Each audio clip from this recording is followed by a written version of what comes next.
ಎಲ್ಲರಿಗೂ ನಮಸ್ಕಾರ. ಸವಿರುಚಿ ರೆಸಿಪಿಗೆ ಸ್ವಾಗತ. ನಾನಿವತ್ತು ಒಂದು ವೆಜಿಟೇಬಲ್ ಪಲಾವನ್ನು ರೆಸ್ಟೋರೆಂಟ್ ಸ್ಟೈಲ್ನಲ್ಲಿ ಮಾಡೋದನ್ನು ತೋರಿಸ್ತಾ ಇದ್ದೀನಿ. ತುಂಬ ಸುಲಭವಾಗಿ ಮನೆಯಲ್ಲಿ ಇದೇ ಥರ ವೆಜಿಟೇಬಲ್ ಪಲಾವ್ನ ನೀವು ಕೂಡ ಮಾಡ್ಕೋಬೋದು. ನಾನು ತೋರಿಸ್ತಕ್ಕಂಥ ವಿಧಾನದಲ್ಲಿ ಒಂದು ಸಲ ನೀವು ಮನೆಯಲ್ಲಿ ಟ್ರೈ ಮಾಡಿ. ಇದೇ ಥರ ವೆಜಿಟೇಬಲ್ ಪಲಾವ್ ಮನೆಯಲ್ಲಿ ರೆಡಿ ಆಗುತ್ತೆ. ಬನ್ನಿ, ಈ ವೆಜಿಟೇಬಲ್ ಪಲಾವ್ಗೆ ಏನೇನು ಪದಾರ್ಥಗಳು ಬೇಕು, ಯಾವ ರೀತಿ ಮಾಡೋದು ಅಂತ ನೋಡ್ಕೊಳ್ಳೋಣ. ನಾನಿಲ್ಲಿ ಒಂದು ಬೌಲ್ನ ತೊಗೊಂಡು ಇದಕ್ಕೆ 3 ಕಪ್ಪಿನಷ್ಟು ಬಾಸುಮತಿ ರೈಸನ್ನು ಸೇರಿಸ್ಕೊಳ್ತಾ ಇದ್ದೀನಿ. ಹತ್ತತ್ರ ಈ ಬಾಸುಮತಿ ರೈಸು 300 ಗ್ರಾಮ್ ಅಷ್ಟಿದೆ. ಈ ರೈಸ್ಗೆ ನಾವೀಗ ನೀರನ್ನು ಬೆರೆಸಿ ಒಂದು 2ರಿಂದ 3 ಬಾರಿ ಚೆನ್ನಾಗಿ ತೊಳಿಬೇಕಾಗತ್ತೆ. ಏಕೆಂದರೆ ಅಕ್ಕಿನಲ್ಲಿ ಪೌಡ್ರ್ ಜಾಸ್ತಿ ಇರುತ್ತೆ. ಹಾಗಾಗಿ ಚೆನ್ನಾಗಿ ತೊಳ್ಕೊಂಡು ಇದನ್ನು ಒಂದು ಅರ್ಧ ಗಂಟೆಗಳ ಕಾಲ ನೆನೆಸಿಡಬೇಕಾಗತ್ತೆ. ಅಕ್ಕಿನ ನೀವು ಎಷ್ಟು ಚೆನ್ನಾಗಿ ನೆನೆಸ್ಕೊಳ್ತೀರಾ ಅಷ್ಟು ಚೆನ್ನಾಗಿ ನಿಮಗೆ ವೆಜಿಟೇಬಲ್ ಪಲಾವ್ ರೆಡಿ ಆಗುತ್ತೆ. ಈಗ ಒಂದು ಕಡಾಯಿನ ತೊಗೊಂಡು 4 ಟೇಬಲ್ ಸ್ಪೂನಷ್ಟು ಎಣ್ಣೆನ ಸೇರಿಸ್ಕೊಳ್ತಾ ಇದ್ದೀನಿ. ಎಣ್ಣೆ ಚೆನ್ನಾಗಿ ಬಿಸಿ ಆದಮೇಲೆ ಒಂದು ಈರುಳ್ಳಿನ ಕಟ್ ಮಾಡಿಕೊಂಡು ಸೇರಿಸ್ಕೊಳ್ತಾ ಇದ್ದೀನಿ. ಈರುಳ್ಳಿನ ಸ್ವಲ್ಪ ಮೃದುವಾಗಬೇಕು. ಆ ರೀತಿಯಲ್ಲಿ ಈ ರೀತಿ ಒಗ್ಗರಣೆ ಜೊತೆಯಲ್ಲೇ ಚೆನ್ನಾಗಿ ಬೇಯಿಸ್ಕೊಳ್ಳೋಣ. ಈ ರೀತಿ ಒಗ್ಗರಣೆ ಮಾಡಬೇಕಾದ್ರೆ ಆದಷ್ಟು ನೀವು ಉರಿನ ಕಡಿಮೆನಲ್ಲಿ ಇಟ್ಕೋಬೇಕು. ಲೋ ಫ್ಲೇಮ್ ಅಥವಾ ಮೀಡಿಯಮ್ ಫ್ಲೇಮ್ನಲ್ಲಿ ಇಟ್ಕೊಳ್ಳಿ. ಇದಕ್ಕೆ ನಾನೀಗ ಸ್ವಲ್ಪ ಗರಂ ಮಸಾಲಗಳನ್ನ ಸೇರಿಸ್ಕೊಳ್ತಾ ಇದ್ದೀನಿ. 1 ಅನಾನಸ್ ಹೂವು, 2 ಪೀಸು ಚಕ್ಕೆ, 2 ಪಲಾವ್ ಎಲೆನ ತೊಗೊಂಡಿದ್ದೀನಿ. ಹಾಗೆ 2 ಮರಾಠಿ ಮೊಗ್ಗು, ಒಂದು ಅರ್ಧ ಟೀ ಸ್ಪೂನಷ್ಟು ಜೀರಿಗೆ, ಒಂದು 8ರಿಂದ 10 ಗೋಡಂಬಿ ಮನೆಯಲ್ಲಿದೆ ಅಂದರೆ ನೀವು ಸೇರಿಸ್ಕೊಳ್ಳಿ. ಇಲ್ಲ ಅಂತಂದರೆ ನೀವು ಸ್ಕಿಪ್ ಮಾಡ್ಬೋದು. ಈಗ ಇಷ್ಟು ಗರಂ ಮಸಾಲಗಳನ್ನ ನಾವು ಸೇರಿಸ್ಕೊಂಡು ಸ್ವಲ್ಪ ಎಣ್ಣೆನಲ್ಲೇ ಮತ್ತೆ ಒಂದು ಅರ್ಧದಿಂದ 1 ನಿಮಿಷಗಳ ಕಾಲ ಫ್ರೈ ಮಾಡ್ಕೊಳ್ಳೋಣ. ಇದಕ್ಕೆ ನಾನೀಗ 4ರಿಂದ 5 ಹಸಿಮೆಣ್ಸಿಕಾಯಿನ ಮಧ್ಯಕ್ಕೆ ಸೀಳಿ ಸೇರಿಸ್ಕೊಳ್ತಾ ಇದ್ದೀನಿ. ಈ ರೀತಿ ಎಣ್ಣೆ ಜೊತೆಯಲ್ಲಿ ನಾವೆಷ್ಟು ಚೆನ್ನಾಗಿ ಒಗ್ಗರಣೆ ಪದಾರ್ಥಗಳನ್ನ ಬೇಯಿಸ್ಕೊಳ್ತೀವಿ ಅಷ್ಟು ಪಲಾವ್ ನಿಮಗೆ ರುಚಿಯಾಗಿ ಬರುತ್ತೆ. ನಾನು ಇದಕ್ಕೆ ಏನೇನು ಪದಾರ್ಥಗಳನ್ನ ಬಳಸ್ತಾ ಇದ್ದೀನಿ ಅನ್ನೋದನ್ನು ನಿಮಗೆ ಡಿಸ್ಕ್ರಿಪ್ಷನ್ ಬಾಕ್ಸಲ್ಲೂ ಕೂಡ ಸಂಪೂರ್ಣವಾಗಿ ವಿವರವಾಗಿ ನಾನು ಕೊಟ್ಟಿರ್ತೀನಿ. ಅಲ್ಲೂ ಕೂಡ ನೀವು ನೋಡ್ಬೋದು. ಇದಕ್ಕೆ ನಾನೀಗ 1 ಟೀ ಸ್ಪೂನಷ್ಟು ಶುಂಠಿ ಬೆಳ್ಳುಳ್ಳಿ ಪೇಸ್ಟನ್ನು ಕೂಡ ಸೇರಿಸ್ಕೊಂಡಿದ್ದೀನಿ. ಸ್ವಲ್ಪ ಅದನ್ನು ಚೆನ್ನಾಗಿ ಹಸಿ ವಾಸನೆ ಹೋಗಬೇಕು. ಆ ರೀತಿಯಲ್ಲಿ ಫ್ರೈ ಮಾಡ್ಕೊಳ್ಳೋಣ. ಇದಕ್ಕೆ ನಾನೀಗ 1 ಟೊಮೊಟೊನ ಸ್ಲೈಸ್ ಆಗಿ ಕಟ್ ಮಾಡಿಕೊಂಡು ಸೇರಿಸ್ಕೊಳ್ತಾ ಇದ್ದೀನಿ. ಟೊಮೊಟೊನೂ ಅಷ್ಟೇ ಸ್ವಲ್ಪ ಸಾಫ್ಟ್ ಆಗಬೇಕು. ಆ ರೀತಿಯಲ್ಲಿ ಬೇಯಿಸ್ಕೊಳ್ಳಿ. ಈಗ ಇದಕ್ಕೆ ನಾವೀಗ ತರಕಾರಿಗಳನ್ನ ಸೇರಿಸ್ಕೊಳ್ಳೋಣ.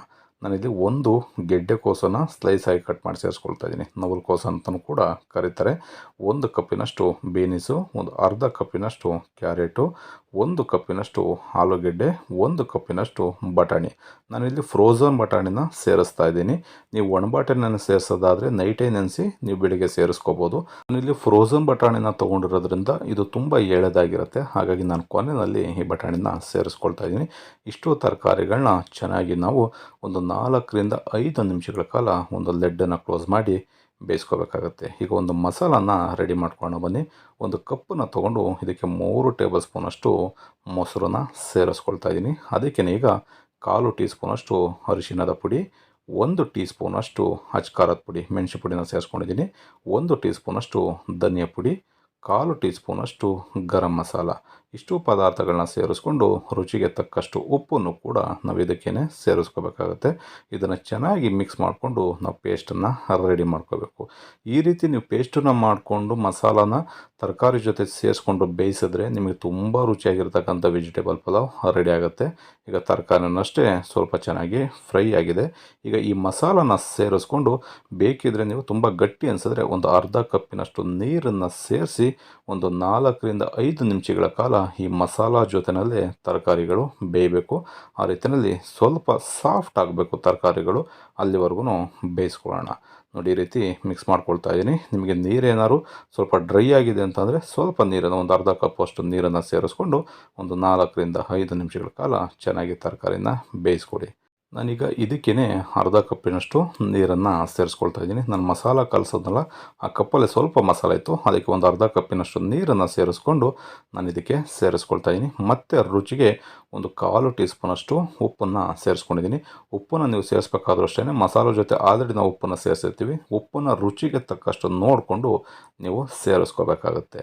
ಮತ್ತು ನಾನೀಗ ಒಂದು 2 ನಿಮಿಷಗಳ ಕಾಲ ಚೆನ್ನಾಗಿ ಕುದಿ ಬಂದು ಸುತ್ತಲೂ ಎಣ್ಣೆ ಬಿಡ್ತಾ ಬರಬೇಕು ಮಸಾಲ, ಅಲ್ಲಿವರೆಗೂ ಬೇಯಿಸ್ಕೋಬೇಕಾಗತ್ತೆ. ಈ ರೀತಿ ಸ್ವಲ್ಪ ಚೆನ್ನಾಗಿ ತರಕಾರಿಗಳೆಲ್ಲ ಬೆಂದ ನಂತರ ಇದಕ್ಕೆ ನಾನು ತೆಗೆದಿಟ್ಕೊಂಡಿರ್ತಕ್ಕಂಥ ಬಟಾಣಿನ ಸೇರಿಸ್ಕೊಳ್ತಾ ಇದ್ದೀನಿ. ಸ್ವಲ್ಪ ಪುದೀನ ಸೊಪ್ಪನ್ನು ಕೂಡ ಸೇರಿಸ್ಕೊಳ್ತಾ ಇದ್ದೀನಿ. ಸ್ವಲ್ಪ ಕೊತ್ತಂಬರಿ ಸೊಪ್ಪನ್ನು ಕೂಡ ಸೇರಿಸ್ಕೊಳ್ತಾ ಇದ್ದೀನಿ. ಇದಿಷ್ಟನ್ನು ನಾವು ಮೀಡಿಯಮ್ ಉರಿನಲ್ಲಿ ಇಟ್ಕೊಂಡು ಒಂದು ಅರ್ಧ ನಿಮಿಷ ಚೆನ್ನಾಗಿ ಫ್ರೈ ಮಾಡ್ಕೋಬೇಕು.